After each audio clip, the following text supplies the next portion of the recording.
www.vop.ng to get trending stories. And now the headlines. Tinubu directs security chiefs to implement directives on Benue crisis. Obi charges Nigerians to prioritize competence over tribe in leadership choice. GSMA calls for increased online protection for children. Sarawiwa, others don't need pardon, Ogoni Group tells Tinubu. Tanker drivers threaten to stop fuel loading over e-call of fees. And in business, Dangote begins nationwide petrol, diesel distribution in August. In sports, PSG thumps Atletico Madrid 4-0 in Club World Cup. And in the world of entertainment, Davido demands respect for Africa, pulls out of 50 Cent's concerts. And now the news in details.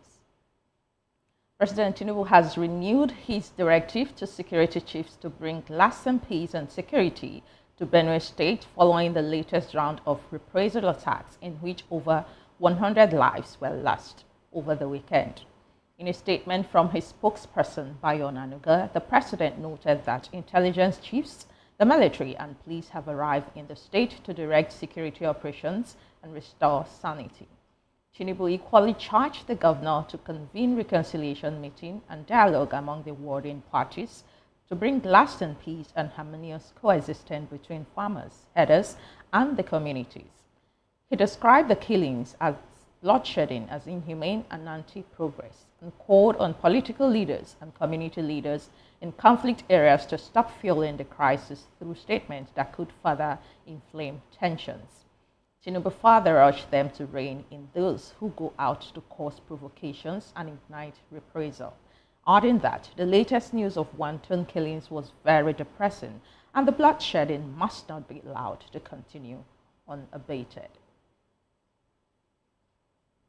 In a related development, the Army War College Nigeria said it has concluded its geostrategic study tour of 3 African nations, which exposed participants of Course 9 2025 to innovative approaches to forest security and environmental management. According to the college public relations officer, Major Hashimo Abdullahi, the week-long tour on security forests reserved for enhanced national defense took participants to Uganda, Botswana, and Tanzania, where they engaged with government ministries, defense establishments, and research institutions. He said the tour aimed to explore how these countries address the complex intersections of environmental management and security governance. Abdullahi disclosed that the participants gained valuable insights into diverse approach to forest reserve security, civil military collaboration, and non-kinetic strategies for countering security threats. Meanwhile, the commandant of AWC and Major General Umaru Al-Khali charged the participants to reflect critically on the security issues affecting Nigeria's forests and deploy the knowledge acquired in addressing these complex and evolving threats. Moving on, presidential candidate of the Labour Party in the 2023 election, Peter Obi, has charged Nigerians to prioritize competence, capacity, character, and compassion when choosing leaders rather than tribe and religion. Obi, in a statement on X titled, "What Cannot Be Hidden in Leadership," said, "Leadership is either succeeding or failing, and the results are always visible." According to him, there are critical areas of leadership that must exist for a nation to move forward, and these are summed up in 4 C's, which are competence, capacity, character, and compassion. He contended that these 4 are not existent. No magic can be done, restating his long-held position that tribal and religious considerations in choice of leadership have severely harmed Nigeria. Obi said citizens must move away from such inflations and begin to vote for competence, capacity, character, and compassion.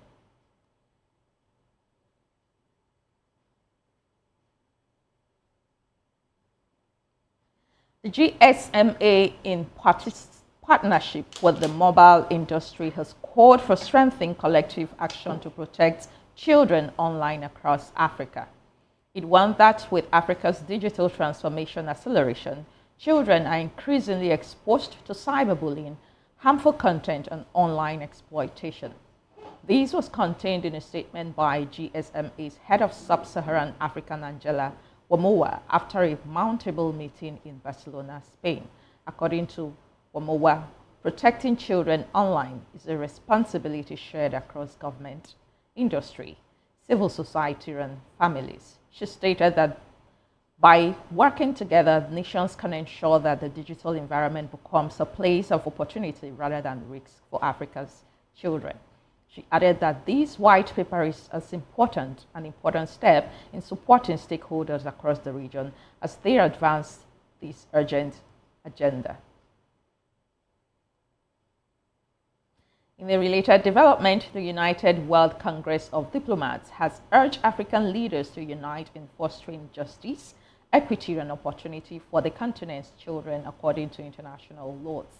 In a virtual call as part of activities for the International Day of the African Child, which holds on June 16th, Ambassador Tunji Asaolu stressed the urgent need to accelerate the implementation of the African Charter on the Rights and Welfare of Child.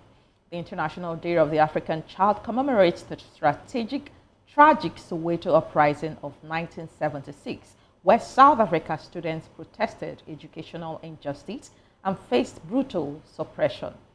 Asaolu urged governments at all levels and all stakeholders to expedite the effective realization of all international policies and framework pertaining to children's rights and welfare.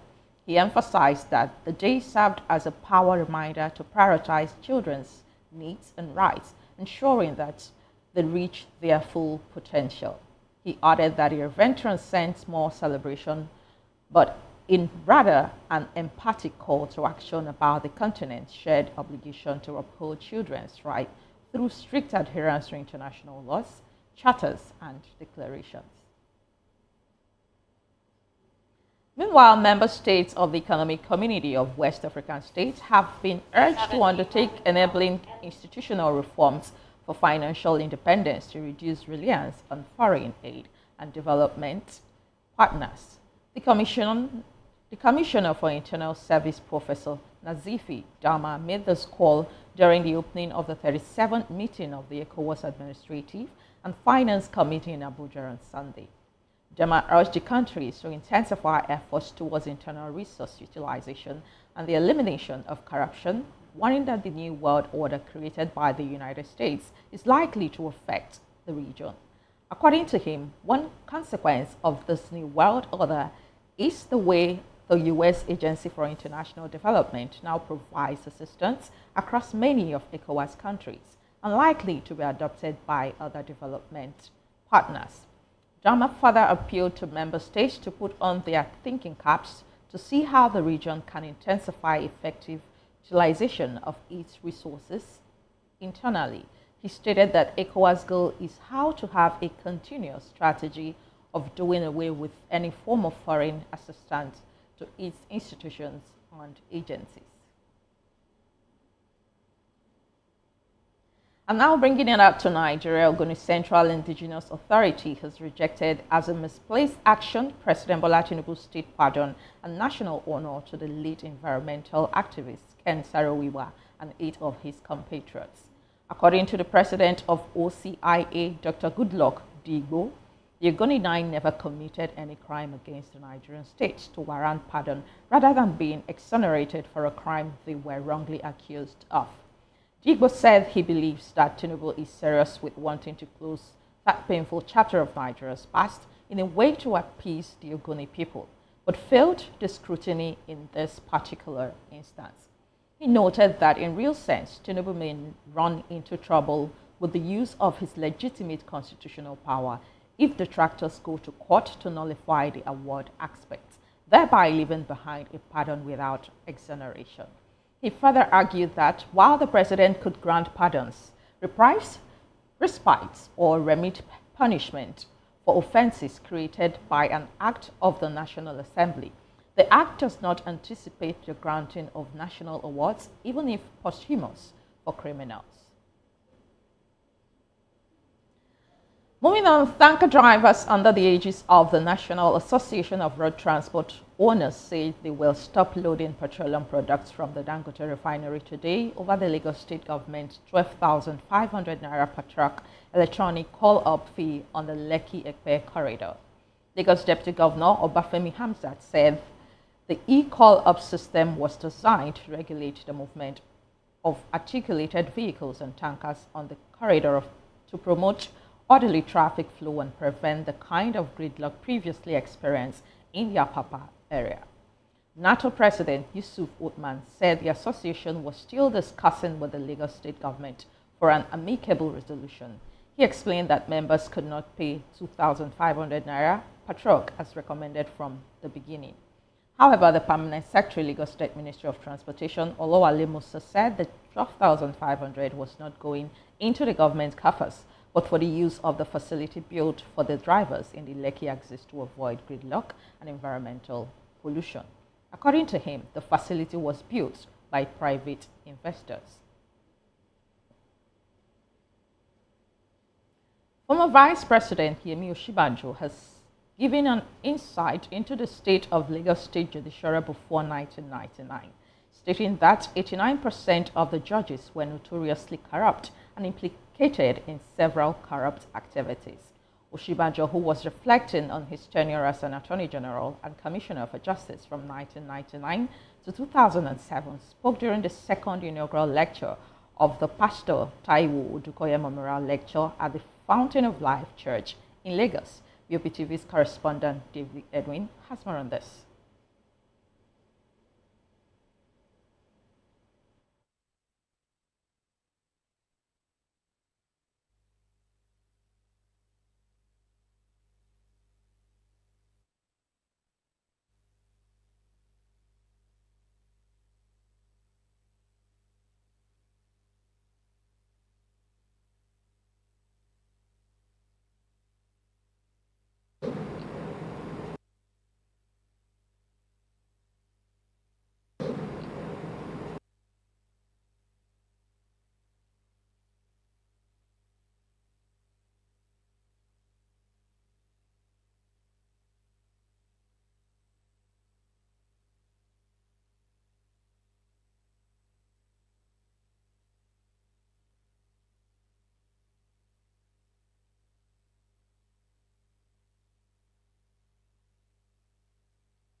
That report as we proceed with the analysis. But now joining me to analyze the stories and more on the media news is Barrister Darlington Agomo, who is of course a VOPTV analyst and a legal practitioner. Good afternoon, Barrister.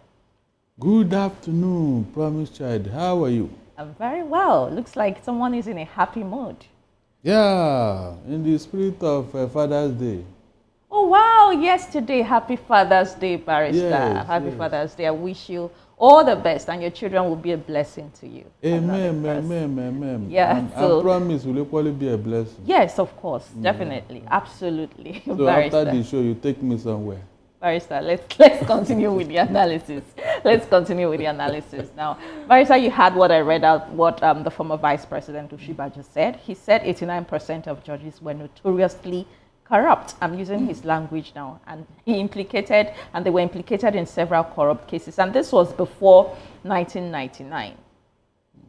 So I don't know, comparing the legal, the judiciary then before 1999, that was during the military era, and now that we have democratic system of government, what is the percentage comparing them at par? What is your take? No, look, I will advise Osinbajo, let him not spoil his record with psychophancy and misplacement of facts. He said before 1999. I disagree.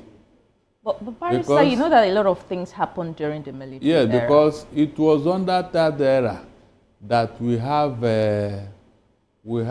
fearless judges. Yeah, who stood against the military. Can you mention any of these judges that was fearless then? Good.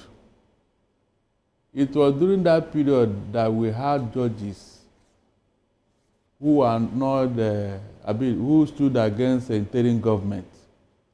They annoyed it. You remember, interim government was started by, what's his name, Babangida? Yes. Good. It was a certain Justice Adesanya that shut it down when Ghanaian challenged the interim government of Babangida, and Shoneke was removed from office before Abacha took over. Now, if you check within that period, though it was a military era, but most of the judges, they did not down to the tune of the military. Because most cases were not even brought before them. But the one that managed to get to the judge, to the court, the judges stood against it. As a matter of fact, the military were not even breathing down the neck of judges at that time, as they are doing today under a civilian setting. I am telling you authoritative that if what happened during the 2023 election were to happen during that era, the judges there wouldn't have done what they did.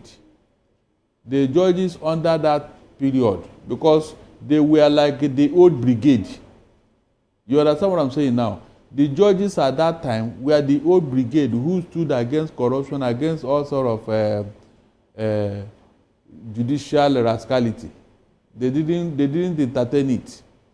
So when you say the judges before 1990 were corrupt, you didn't give us instances.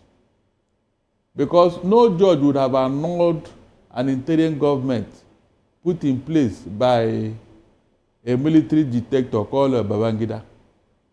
That was the height of judicial firmness. No judge would have done it. It's like a judge today going against Tinubu and his state of emergency in Rivers State. Can't you see the comparison?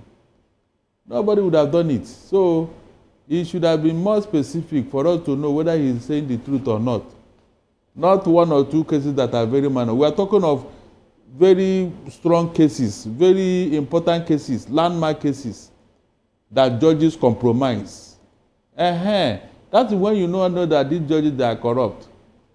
If you are saying before 1990, in 2023, what happened? Can you clap your hand that those judges did well at the Supreme Court concerning that presidential election tribunal? Did they do well? So I will advise him, let him not join these people in saying all manner of things that are not true. Maybe because he's a lawyer. All right. So we remember that we know that during the military era, a lot of clampdown happened. And a lot of people were killed. People like Ken Saro-Wiwa and the rest, 8 of from Ogoni, which, by the way, brings me to this now, where the Ogoni Central Indigenous Authority has rejected the misplaced, they call it a misplaced action by President Bola Tinubu. Most of them to give Ken Saro-Wiwa and the rest of them presidential pardon. They are arguing that, in fact, they never committed any crime, so there was no need for a presidential pardon on that. They even went ahead to say that, that some people, that this is, that the president could use his constitutional powers, but if detractors go to court, that this could, pan out to be another thing for the president and the federal government, because there was never a crime in the first place. So it looks like you're making them a villain. Meanwhile, they were just an activist trying to protect their resources, will I say that, or protect their community from harms. Yes, most of the judgment at that time was done under a military tribunal and all that. Some of them didn't get to go. In fact, some of them were under state detention. So it was the decision of the military most of the time. So Barrister, talking about this Ken Saro-Wiwa's case now and the Ogoni 9, is it okay for the president to give them presidential pardon instead of exonerating them with what the Ogoni communities or indigenes are saying, that they never committed a crime, so there was no need for a pardon? Instead, there should have been an exoneration. Yes, the exoneration, that maybe that was the mistake he made, because giving them national honors posthumously is equally a way of recognizing their struggles and all that. Okay. But the pardon shouldn't have come in, because actually there was no crime. It's like now that they are saying that Abiola won the election. Or yeah, give him the honor as a former president. Nobody would do that. But it has been accepted that yes, he won the June 12 1993 election. But they will not give it to him for reasons best known. Maybe another government will come that will recognize that fact. Barrister, I also want to hear your take generally on those honors that was given to lots of Nigerians and well-prestigious individuals. I will say during the president's statement on Democracy Day, 2 out of those posthumous honors were given to people who are still alive. Barrister Darlington. I don't know the irony there. Perhaps it was a slip or a mistake, but I think the president's media team or whoever coupled that should have been very careful, because it looks like it's some sort of embarrassment on the side of the it tells you that the Tinubu is not in charge of this administration. I have said it before. He just run with whatever they tell him to do or whatever they have written for him. But he has aides who are responsible, who their job is scrutinizing all of this before making it public. I am telling you that if you are depending on your aid, they will mislead you. That's the truth. They will tell you what you want to hear and all that. They too, they are not perfect. At least this is not the first time, remember. It has happened severally. If Tinubu were able to be old man and all that, he should have gone through those addresses before bringing it to the public. But most times, he doesn't. He just believes in what they told him and all that, and he will go and read it without cross-checking. And that's because he's not in charge. Barrister, you think the president is not generally in charge of this country right now, or it's just on that June 12th there was just a slip? You don't look, when something is obvious, you don't force it, you don't push it, you don't even. So you're saying the president is not in charge? He's not in charge. Who are the people in charge then? If he's in charge, promise, the insecurity will not persist. Let's talk about the insecurity now. Let's talk about Benue State. It will not continue. Over the weekend, 200 people, even though some people who are from Benue State are saying that it was more than 200 people, that the media or perhaps the reports we're getting they are trying to downturn the number of casualties. Of course. Barrister, I saw a very gruesome video yesterday. Children, you see them, you could recognize that they are human beings just by their bones. You could see their small bones, and you could tell that they are children. In one room, an activist went to Benue, to that community.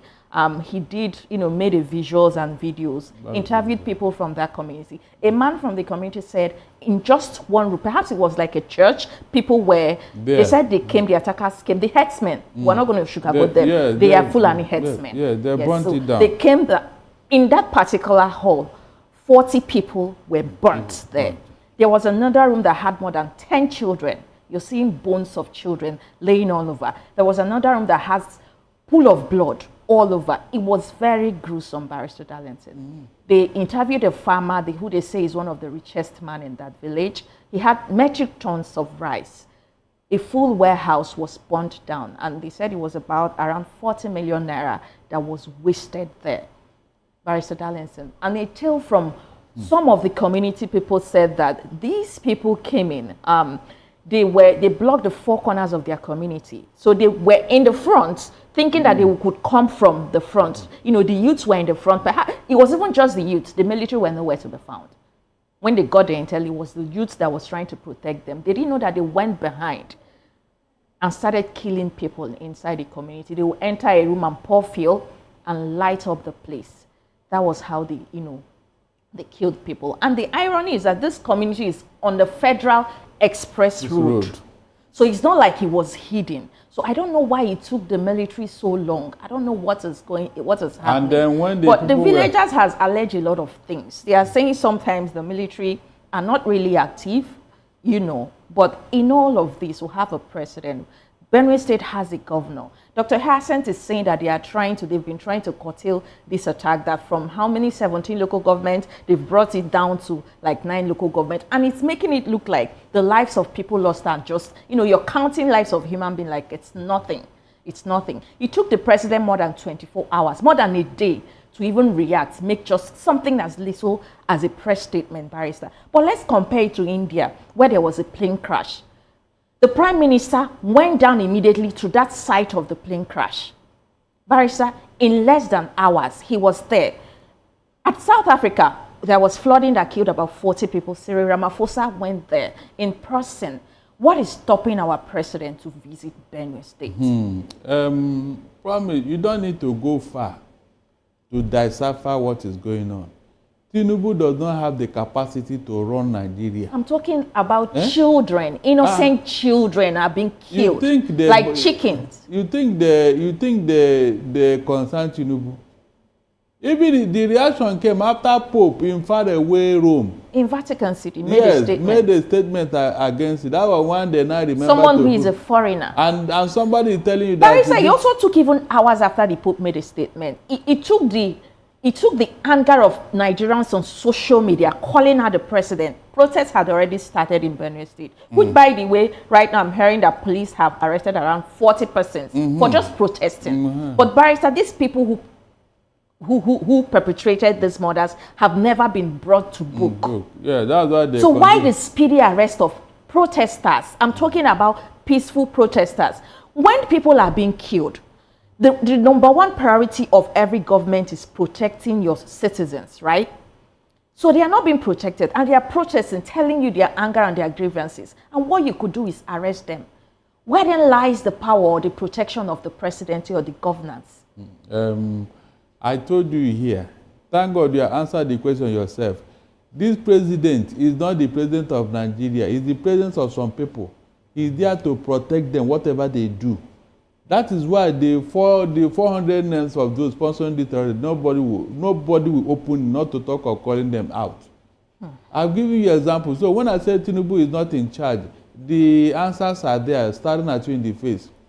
A president that is active and is for everybody would have reacted like other presidents outside here. But this particular one, whenever these particular killer herdsmen are on the rampage, Tinubu will go to sleep. He will pretend he didn't know or hear what they are doing. But let somebody cough down here in the south, he will react immediately. Immediately he will react. Can you see the difference? When something happened at Okwama, you saw what he did. Just check. Whenever anything happen here, they kill one policeman or one soldier here, Tinubu will react immediately. But look at how many soldiers and police that were killed in this killing. What did he say? That a governor should constitute a peace meeting. They are watering it down to a mere communal clash, which yes, we know. All Nigerians know. People from that state are telling you that this is more like an ethnic cleansing going on. So why are you making it look so little or so mundane, like it's just a clash, a communal clash going on? And you're talking about reconciliatory meetings. And tell me so how about the perpetrators, first of all? How about bringing them to book? Do you even know the problem? How do you reconcile foreign terrorists in your country with a community that they have invaded? He said reconcile. Meanwhile, it has been confirmed that these people are foreign terrorists that some people from Nigeria invited here to do these killings. So how do you now reconcile with them to do what? You can see the hypocrisy. Promise, I want to ask you, this is that going on in Benue and what happened in Rivers, which one is more serious? Which one deserves a state of emergency? Barrister, you're the analyst. You should be the one to tell so us. That's what I'm telling you. So when I tell you that Tinubu is not in charge, Nigerians are actually asking that. Actually, so, people are asking questions. So that will tell you that Tinubu is not the president of Nigeria. He's the president of some people. So is this because the governor of Benue State is from APC? I mean, can't you see it? The man cannot even say anything against the government or against the. And ironically, he's a reverend father. He's a priest. And I learned that one of the people who were killed was a mother of a priest, an old woman. Are you serious? God have already told that judgment will start from his house. So anybody in the house of the Lord, his judgment is coming. Because that Aliyah, he cannot tell me that he is not aware of what is going on. There must be an agreement before he became governor of Benue State. Why he had to resign his priesthood to come and become a politician. There was an agreement and he's implementing it. Remember, he has been somehow making excuses for these attackers. Of course. He has never openly called them Fulani headsmen. No, you cannot call them. Yeah, that's what I'm telling you. He has never done that. Even and this is so much for someone who is a priest. Even Tinubu cannot someone do who understands. And I'm sure the people of Benue voted for him because they think as a religious leader, he would be able to protect them and understand their plight. Because Benue is predominantly a Christian state, right, Barrister Darlington? That's the reason. That is the reason. You know, most time when I've been saying, in fact, I am not surprised though. Maybe it's people now who have woken up late. But for me, from day one, I have been telling people this thing. But each time I raise this, you say, no, we don't want ethnic this thing, we don't want tribalism, we don't want it. But that is the major problem here. I've been saying even before now, I challenge anybody to prove me wrong. I've been saying it here that this problem is ethnic and religious bias going on. That is why these people are acting with so much impunity and arrogance. Barrister, it looks like some state has gone back to the 15th, 17th century backwards, trying to conquer communities and take over, because that is what is, it looks like that's what is going on. And I'm saying it from the source of people who are from that community. Someone from the community, from that local government said that, look, for some communities who people have run away, escaped for shelter, Fulani people are in that community and rename that community over themselves. So that is what is going on. They conquer states and communities rather. They rename those communities after themselves gradually. And the federal government of Nigeria is aware. You do know why this is worrying me? We don't learn from history. Promise. Did you hear what Babangida said in his book? That the major reason why the civil war broke out was because Gowon could not protect the killing of the Igbos in the north. That was the reason. That thing that happened is from Benue State. That thing that happened now. George Akume is from Benue State. And what is going Secretary to the federal government. I've never heard him made a statement about this. So this will tell you that what happened before, nobody have learned any lesson from there. They are doing it to Benue. Are you telling me that if they extend it to some other region, Nigeria will remain the same? It will not. So if they have allowed them to do it in Benue, what makes you think they will only settle in Benue? No, they want to extend to more other states. And by that time, it will be too difficult to even rein them in. That's why it would have been better you stop them initially than allowing this thing. By the time they settle in these states, how are you going to remove them from there? And when you do census now, they will be counted as Nigerians. You can see the hypocrisy. The chief press secretary to Governor Alia has been suspended indefinitely. And do you know why? Because he joined protesters. Oh, you can imagine. But some Nigerians are saying that what this government is after is just about 2027 and coalition and who is going to be the next president. You saw what happened in Gombe during the Northeast of course, there Elders Forum. Yes, there were lots of fights. There were even rumors that the APC chairman was hid and all of that. It's not confirmed, but these are what Nigerians are saying. Let me hear your reaction in 30 seconds. APC will implode. I have predicted it last year. So whether all of them run inside there or not, I don't need to be told what will happen. They have started imploding already. That was implosion going on there because they said they went there and were trying to pronounce Tinubu for 2027 without mentioning Shetima.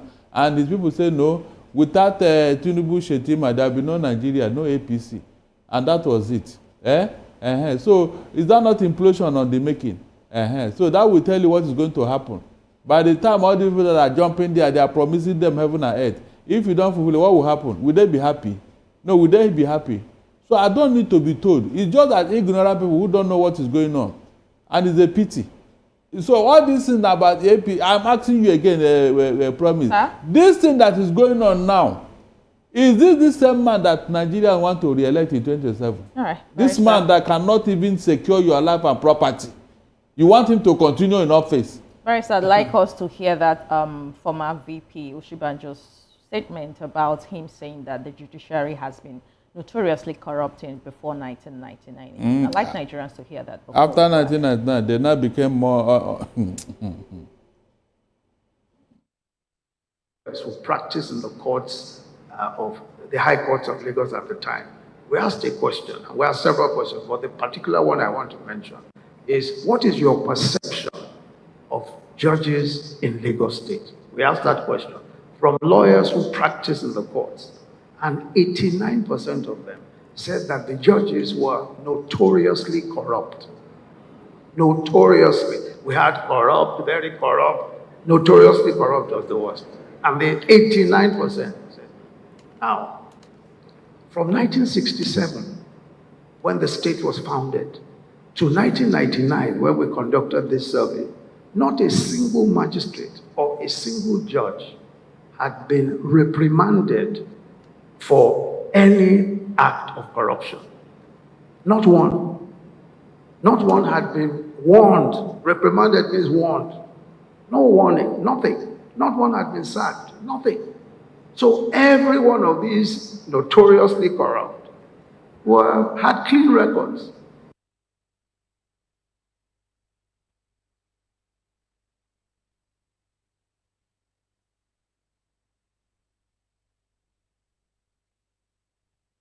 Notoriously corrupt had clean records.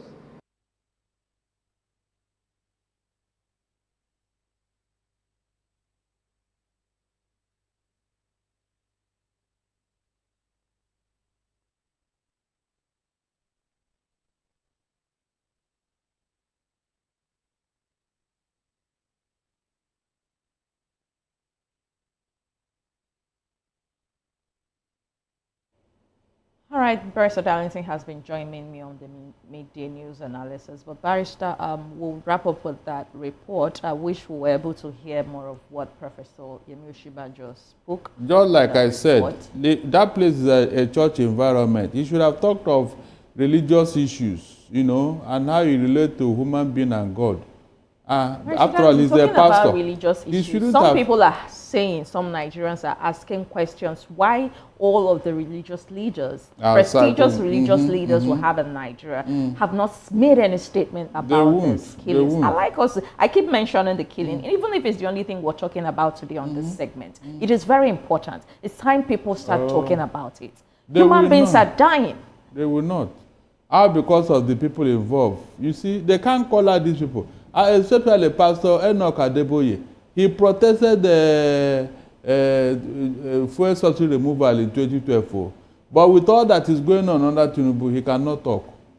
He cannot talk. Why is that so, Barrister? I said because of APC. But he's not a member of APC. Oh, really? Are you serious? He's not a card-carrying member of APC. Really? Not that I know of. His godson is a member of APC. He had benefited from APC one way or the other. And then the man there now, as the president, is a Yoruba man and an APC person. So all this will make him not to talk. That is why God will say judgment will start from his house. All the people that you people celebrate here as the most popular pastor, the biggest church, all of them are in bed with politicians. It's as simple as that. They are in bed with politicians. We no longer have men of God. All right, thank you. We have men of politicians now. That's what we have. That's what you think. Yes, now, even this thing that Yosiba, I just told him, it's an advice. So, my able professor, please don't soil your name with this thing you are saying. Because everybody know that our judiciary are more corrupt today than any other time in the history of this country. They are more corrupt today. Right, you too, you know that. Sadly, we're going to draw the curtain on the analysis segment. Thank you for your submission, Barrister Darlington. It's my pleasure. Barrister Darlington is, of course, a legal practitioner and VOP in-house analyst. Well, you're still watching the Media News on Voice of the People TV. Now the next will tell you about editors saying that media is crucial in enhancing nation's security. These and more stories we'll bring to you after this short break. Stay tuned.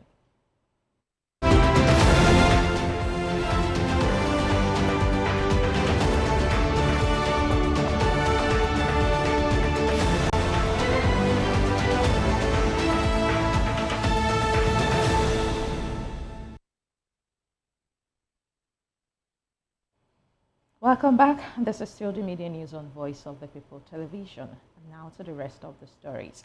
Ahead of its biannual national convention in Enugu from June 26 to 29, the Nigerian Guild of Editors says the nation's security and stability can be enhanced by leveraging its diversity, with the media playing a crucial role in promoting the goal. According to the NGE President Eze Anaba, diversity is a source of strength, creativity, and innovation, while inclusive governance ensures representation and inclusion of all segments of society in decision-making progress. While in a statement by NGE General Secretary Dr. Yobosa Owugiaren, the body further emphasized the place of the media in promoting diversity, tolerance, and understanding through its social responsibility role, while highlighting the importance of national security and stability.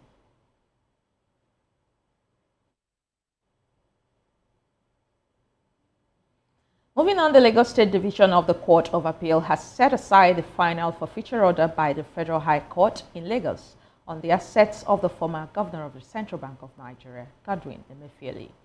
In a certified true copy, the appellate court, in a 2-1 decision on April 9, 2025, ordered the retrial of the case at the lower court. The lower court had on November 1, 2024, granted the Economic and Financial Crimes Commission's application for the fine and forfeiture of Emefiele's assets, including properties and $2,045,000, among others. The FCC had argued that the properties were reasonably suspected to have been acquired with the proceeds of unlawful activities. However, Justice Abdulaziz Anka wrote that the court was convinced that Emefiele's legitimate earning could acquire the properties, judging from his earnings at Zenith Bank up to his 10 years as CBN governor. Justice Anka further stated that the facts presented before him, which were the facts presented by the parties before the trial court, were very conflicting and highly disputed as regards the legitimacy of the properties in contention. Therefore, there is, in my views, a need to call for further oral as well as documentary evidence where possible, and for parties to cross-examine the deponents and witnesses, he stated.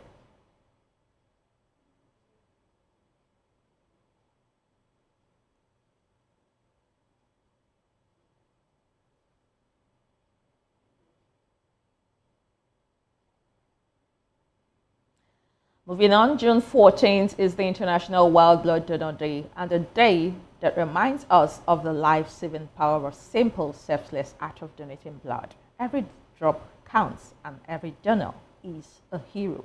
BOPTV's Victoria Waki takes a closer look at why this day matters, who it celebrates, and the impact of blood donations on communities across the globe. Around the world observe World Blood Donor Day, a day dedicated to raising awareness about the importance of safe blood donation and expressing gratitude to voluntary unpaid blood donors for their life-saving gifts. Launched by the World Health Organization in 2004, this day not only aims to support national blood transfusion service, but also to encourage more people to become regular donors. It coincides with the birthday of Karl Landsteiner, the Nobel Prize-winning scientist who discovered the ABO blood group system. The theme for this year is celebrating 20 years of giving. Thank you, blood donors. This milestone underscores 2 decades of global progress and highlights the incredible generosity of individuals who roll up their sleeves to save lives, many without ever knowing the people they help. Blood is essential for treating a wide range of medical conditions, from trauma and surgeries to childbirth complications, cancer treatment, and chronic illnesses like sickle cell diseases. Yet, in many parts of the world, especially in low-income and middle-income countries, there remains a critical shortage of safe blood. Today, campaigns and events are being held across continents, from mobile blood drives to public awareness initiatives, all with the goal of inspiring new donors and reinforcing the message, one donation can save up to 3 lives. Health authorities continue to emphasize the importance of voluntary, non-remunerated donations, which are considered the safest source of blood. These efforts not only ensure sufficient supply, but also help build strong, sustainable health system. Let's get the insight of Dr. Abigail Hassan, who is an emergency management first aid instructor. It's surprising that those that are eligible to donate blood, we only have about 3% that actually do. And while we think that donating blood only benefits the recipients, which of course you give life to someone, the honest truth is donating blood is healthy for you as an individual, because it gives your body the opportunity to produce new blood, right? And the funniest thing is, platelets are not things you can manufacture other than being produced by another human being. It lowers your risk as the donor. It lowers your risk to heart attack, and it also reduces your risk to cancer. Now, while you are giving blood, it helps you build your iron level. All right, thank you, Victoria Waki, for that report. And now moving on, yesterday, June 15th, was World Elder Abuse Awareness Day. It is a day to spotlight the often hidden mistreatment of older adults and to call for action to protect their rights and dignity. Around the world, communities are coming together to raise awareness and promote respect for the elderly. VOPTV's Miss Woma Okwala has more on this report. Abuse Awareness Day is observed annually on the 15th of June to raise global awareness of elder abuse, a pressing and often hidden issue affecting millions of older people worldwide. Initiated in 2006 by the International Network for the Prevention of Elder Abuse, the day serves as a call to action for individuals, communities, and institutions to protect the rights and dignity of older adults and to advocate for preventive measures. In many cultures and society, elder abuse remain unreported and unrecognized due to stigma, fear, or lack of awareness. But despite these challenges, elder abuse is now being recognized as a critical public health and societal issue that demands global attention. Governments, communities, and individuals must work together to raise public awareness, strengthen legal and institutional frameworks, and provide support for older adults in order to foster environments of dignity, inclusion, and respect. One have to realize what an elder is, both the male or the female. Once somebody is up to 60 years and above, that qualifies such a person to be elder statesperson or elder statesman. It's expected that he will be ultimately be respected based on his age and experience over time. In this side of climb, I believe a lot of people don't have regard to the elderly. And that's why there's a lot of abuse, neglect, disrespect towards such. The government should create awareness using National Orientation Agency to create awareness what an elder is and how they should be regarded. Most elderly people are not being respected. They are being abused because of the society they find themselves while they are in their active years, working or being civil servants or being owners of business like entrepreneur.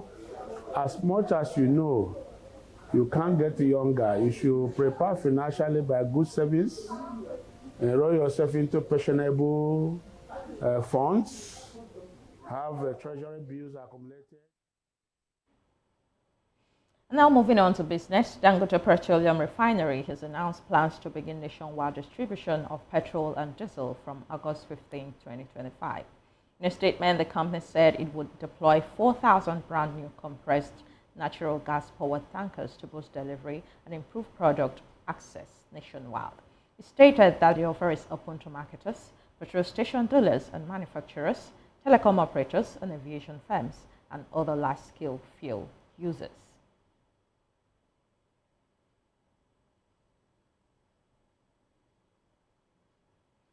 And from business, we'll move down to sports. UEFA champions Paris Saint-Germain on Sunday launched their bid for Club World Cup glory with a convincing 4-0, thumping up La Liga top side Atletico Madrid.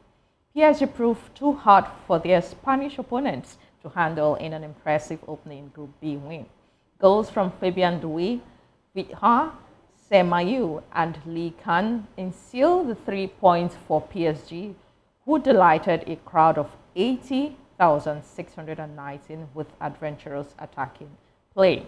Now the French Giants picked up where they left off in their 5-0 Champions League final, mauling of Inter Milan, quickly settling into their smooth passing game to control the early exchanges.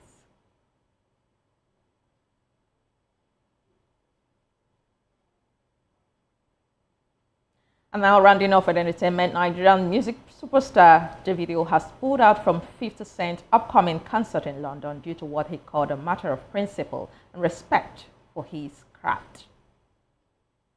Before we end the news, let's take a quick look at the headlines again. Tinubu directs security chiefs to implement directives on Benue killings. Obi charges Nigerians to prioritize competence over tribal leadership. GSMA calls for increased online protection for children. Sarawiwa, others don't need pardon, Ugoni Group tells the president. Tanker drivers threaten to stop fuel loading over e-call-up fees. In business, Dangote begins nationwide petrol diesel distribution in August. And in sports, PSG thumbs Atletico Madrid 4-0 in Club World Cup. And in entertainment, Davido demands respect for Africa, pulls out of 50 Cent's concert. Do well to subscribe to our YouTube channel on Voice of the People TV. And on all of the social media platforms, we have VOP TV Live. And promise in good afternoon and thanks for watching.